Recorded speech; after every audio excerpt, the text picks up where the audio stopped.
வணக்கம், welcome back to screen time with Dinesh. இன்னைக்கு என்ன படம் ரிவ்யூ பார்த்தீங்கன்னா காந்தா. இந்த படம் வந்து பார்த்தீங்கன்னா வேர்ல்டு வைடு, அதாவது ஒரு பேன் இண்டியா மூவி அப்படின்னு சொல்லலாம். இன்னைக்கு தான் ரிலீஸ் ஆயிருக்கு. இது வந்து எப்படி இருக்கும் இந்த படம்? பயங்கரமாக இருக்குமா? வர்த்து இல்லையா இல்லையா அப்படின்னு ரொம்ப ஜென்யூனாக வந்து ரிவ்யூ பண்ண போகிறோம். அதுக்கு முன்னாடி சேனலை சப்ஸ்கிரைப் பண்ணாதவங்க சப்ஸ்கிரைப் பண்ணிக்கங்க.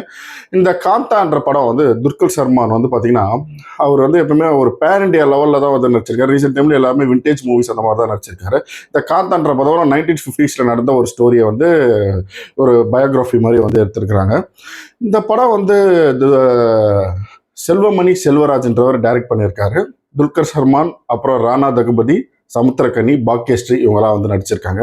துல்கர் சல்மானும் ராணாவும் வந்து இந்த படத்தில் ஒன் ஆஃப் த ப்ரொடியூசர்னு சொல்லலாம்.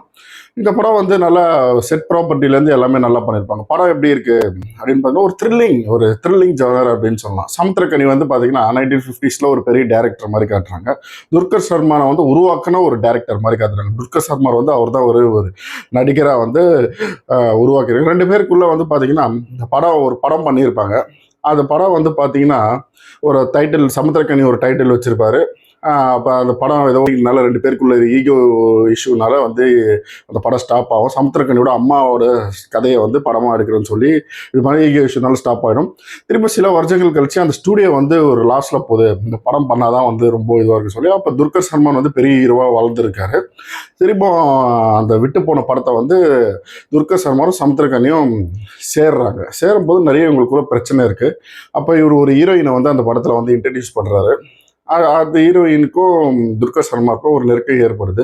ரெண்டு பேருக்கும் துல்கர் சல்மானுக்கும் ஏற்கனவே கல்யாணம் ஆன மாதிரியும் காட்டுறாங்க. இந்த படம் வந்து எப்படி போகுது, அந்த படத்தை வந்து சக்ஸஸ்ஃபுல்லாக முடிச்சாரா, அந்த ஈகோவை தாண்டி முடிச்சாரா, துல்கர் சல்மானுக்கும் அந்த ஹீரோயினுக்கும் வந்து காதல் ஏற்படுதா, என்ன ஆகுது, கடைசியில் வந்து செகண்ட் ஹாஃப்ல ஒரு கொலை ஒன்று நடக்கும். இந்த கொலையை யார் பண்ணதுன்னு சொல்லி அந்த கொலைப்பழி வந்து துல்கர் சல்மான் மேலேயும் சமுத்திரக்கனி மேலேயும் வரும். அது யார் பண்ணது, அது இன்வெஸ்டிகேட் பண்ணுறதுக்கு வந்து பார்த்தீங்கன்னா ராணா வருவார். ராணா போலீஸ் ஆஃபீஸராக வருவார். அதை கண்டுபிடிச்சாரா, இவங்க அந்த கொலையை யார் பண்ணாங்க, எதுக்கு பண்ணாங்க அப்படின்றது ஒரு த்ரில்லிங்காக போகும் செகண்ட் ஹாஃப். இதுதான் இந்த படத்தோட கதை. இது வந்து நல்ல ஒரு த்ரில்லிங்காக போகும். படம் மேக்கிங் எப்படி இருக்குன்னு பார்த்தீங்கன்னா அவ்வளோ ஒரு தத்ரூபமாக வந்து மேக் பண்ணியிருப்பாங்க. ஒரு சினிமா லைஃப்பை தான் காமிச்சிருப்பாங்க. ஒரு சினிமாவில் வந்து என்னென்ன பண்ணுவாங்க, ஒரு ஒரு டேரக்டரோட வேலை என்ன, ஒரு டேரக்டர் எப்படி நடிகரை உருவாக்குறாங்க, ஒரு ஷார்ட் எப்படி எடுக்கிறாங்க அப்படின்ற மாதிரி, ஒரு நடிப்பு எப்படி சொல்லிக் கொடுக்குறாங்க, ஒரு கதையை எப்படி எழுதுறாங்க, ஃபுல்லாக இந்த மாதிரி ஷூட்டிங் நடக்கிற மாதிரியே காட்டுவாங்க. அவரோட துல்கர் சல்மான் ஒரு ஹீரோ மாதிரி இருப்பார். அந்த ஸ்டூடியோக்குள்ளேயே வந்து படத்தை எடுத்திருப்பாங்க. இப்படி தான் போகும். இதுக்கு நடுவில் வந்து துல்கர் சல்மானுக்கும் சமுத்திரக்கனிக்கும் என்ன நடந்ததுன்ற கதையும் காட்டுவாங்க. இந்த தமிழ் சினிமாவில் ரீசெண்டாக ஒரு ஸ்டோரியே இல்லாமல் நிறைய படத்தெல்லாம் கொண்டு வராங்க.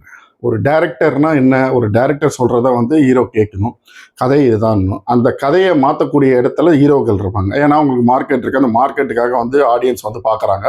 இது பண்ணாதான் நல்லா இருக்குன்ற மாதிரி ஒரு முட்டாள்தனமான ஒரு கான்செப்ட் இன்றைக்கி நிறைய அப்படி தான் போயிட்டுருக்கு. இந்த இந்தியன் சினிமாலே வந்து பார்த்தீங்கன்னா டேரக்டர் ஒரு ஸ்டோரி சொன்னால் ஹீரோ வந்து என் மார்க்கெட்டுக்கு ஏற்ற மாதிரி இந்த ஸ்டோரியை மாற்றுறது, கிளைமேக்ஸை மாற்றுறது, இந்த சீன் எப்படி வைக்கணும்னு சொல்லி கடைசியில் அந்த படம் வந்து ஒன்றுமே இல்லாமல் போயிடுது. ப்ரொடியூசர் வந்து நடுத்தருக்கு வந்துடுது. நிறைய சினிமா இருக்குது, தமிழ் சினிமாலையும் சரி, தெலுங்கு சினிமாலையும் சரி, ஹிந்திலையும் சரி. ஒரு டேரக்டர் ஒரு ஸ்டோரி சொல்ல போவான், அந்த ஹீரோ வந்து மாற்றுறது. ஏன்னா ஹீரோக்கு என்ன தெரியும், நடிப்பு தெரியும். ஹீரோக்கு வந்து படம் எடுக்க தெரியாது. ஒரு ஹீரோக்கு நடிக்க தான் தெரியும், டைரக்ஷன் பண்ண தெரியுது. அதே போல் ஒரு டேரக்டருக்கு வந்து டைரக்ஷன் நல்லா தெரியும், நடிப்பை விட டைரக்ஷன் நல்லா தெரியும். ஸோ அவங்கவுங்க வேலையை கரெக்டாக பார்த்தாலே ஒரு நல்ல ஒரு சினிமா வெளியே வரும். அதுக்கு உதாரணம் தான் இந்த காந்தா படம். நல்ல ஒரு கதையை வந்து நல்லா வந்து செதுக்கி வடிவமைச்சு கொண்டு வந்து சேர்த்துருக்குறாங்க. இந்த மாதிரி இருந்தால் தான் இனிமேல் சினிமா வந்து அடுத்த லெவலில் போகும். ஹீரோவுக்கு மார்க்கெட்டுக்காக வந்து அவங்க ஸ்டைலுக்காக வந்து படத்தை கதையை படுறது, நிறைய ஹீரோக்கள்லாம் வந்து மூடிக்கிட்டு அவங்களுக்கு என்ன கதையோ அந்த மூடிக்கு நடிச்சாலே போதும், தமிழ் சினிமா வந்து உருப்படும். ஒரு காவியம் மாதிரி எடுத்திருப்பாங்க. ஒரு ரொம்ப நாள் கழிச்சு இந்த மாதிரி ஒரு ஸ்டோரி வந்து இப்படி பண்ண முடியுமா அப்படின்ற மாதிரி எல்லாருமே ஒரு எதிர்பார்த்ததை விட அதிகமாகவே இந்த படம் வந்து நல்லா மேக் பண்ணியிருப்பாங்கன்னு சொல்கிறேன். அந்த மேக்கிங் சென்ஸ் வந்து ரொம்ப நல்லா இருக்குது. ஒரு நல்ல ஸ்டோரி வந்து டீட்டெயிலாக போயிட்டு அதுக்குள்ளே வந்து ரொம்ப ஒரு ஃபர்ஸ்ட் ஹாஃப் வந்து ஸ்டோரி எங்கே போகுதுன்னு தெரியாத மாதிரி இருக்கும். செகண்ட் ஹாஃப்லேருந்து ஒரு செகண்ட் இன்டர்வலில் ஒரு ட்விஸ்ட் வரும். அந்த ட்விஸ்ட்லேருந்து செகண்ட் ஹாஃபில் வந்து கிளியராக ஸ்டோரி இப்படி தான் போகுதுன்ற மாதிரி ஒரு த்ரில்லிங்காக இன்வெஸ்டிகேஷன், அந்த டைலாக்ஸு எல்லாமே வந்து போயிட்டே இருக்கும். ரொம்ப ஒரு ஒரு எப்படி சொல்கிறது, ஒரு ரொம்ப நாள் கழித்து ஒரு நல்ல கதை, அந்த கதையை வந்து துல்கர் சல்மான் வந்து தமிழ் சினிமாவுக்கு கொண்டு வந்து சேர்த்துருக்காரு. ஆடியன்ஸ் எல்லாருமே வந்து இந்த கதையை போய் பார்க்கலாம். ஒரு ஒரு நீங்களே ஒரு பிரமிச்சு பார்ப்பீங்க, இப்படி ஒரு கதை, இந்த மாதிரியான ஒரு காதல் காவியம் ஒரு படைப்பு, அழகான ஒரு படைப்பு தமிழ் சினிமாவுக்கு கொண்டு வந்து சேர்த்துருக்குறாங்க அப்படின்னு தான் சொல்லலாம். இதை வந்து ஒரு துல்கர் சல்மான் அவருக்கு தான் வந்து ரொம்ப ஒரு பெரிய பாராட்டுன்னு சொன்னேன். ஏன்னா அவர் கொண்டு வர கதை எல்லாமே வந்து ரீசெண்ட் டைமில் ஒரு விண்டேஜ் ஸ்டோரிஸ் எல்லாமே வந்து நல்ல ஹிட்டு. இதுவும் அந்த மாதிரி ஒரு நல்ல ஒரு ஹிட்டான ஒரு ஸ்டோரி தான். ஒரு தமிழ் ஆடியன்ஸ்க்கு ஒரு விருந்துன்னு சொல்லலாம். எல்லாருமே ஃபேமிலியோடு போய் பார்த்து உட்காந்து ஒரு என்ஜாய் பண்ணக்கூடிய ஒரு நல்ல ஒரு படம்.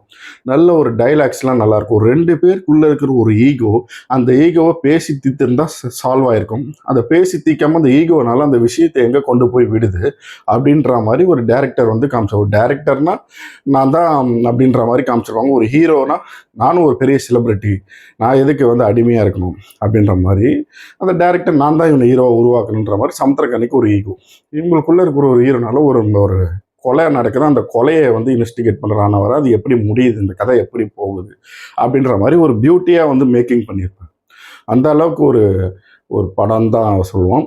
நல்ல ஒரு ஸ்ட்ராங்கான ஒரு ஒரு ஸ்டோரி, நல்ல ஒரு டீப் டிஸ்கஷன்லாம் பண்ணி நல்லா ஒரு டீட்டெயிலாக காமிச்சிருக்காங்க. அந்த விண்டேஜ் ஸ்டைலில் வந்து செட் ப்ராப்பர்ட்டிலேருந்து அந்த கார்லேருந்து எல்லாமே வந்து கரெக்டாக வந்து ப்ராப்பராக வந்து டெலிவரி கொடுப்போம். மியூசிக் டைரக்டர் யாருன்னு அவர் வந்து மியூசிக் டைரக்டர் வந்து அவ்வளோ சூப்பராக வந்து அந்த விண்டேஜ் ஸ்டைலில் அவ்வளோ அழகாக மியூசிக் வந்து டெலிவரி பண்ணியிருக்காரு.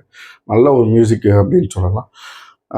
எல்லாம் அவங்களுக்கு கொடுத்த ரோல் சைடாக ஜூனியர் ஆர்டிஸ்ட்லேருந்து அவங்களுக்கு அங்கே இருக்கிற செட் ப்ராப்பர்ட்டிலேருந்து மேக்கப்லேருந்து காஸ்டியூம்ஸ்லேருந்து எல்லாமே வந்து பர்ஃபெக்டாக வந்து ஒர்க் அவுட் ஆகிருக்கு. நல்லா அவ்வளோ நல்லா மூவியை வந்து மேக் பண்ணியிருக்காங்க அப்படின்னு சொல்லலாம்.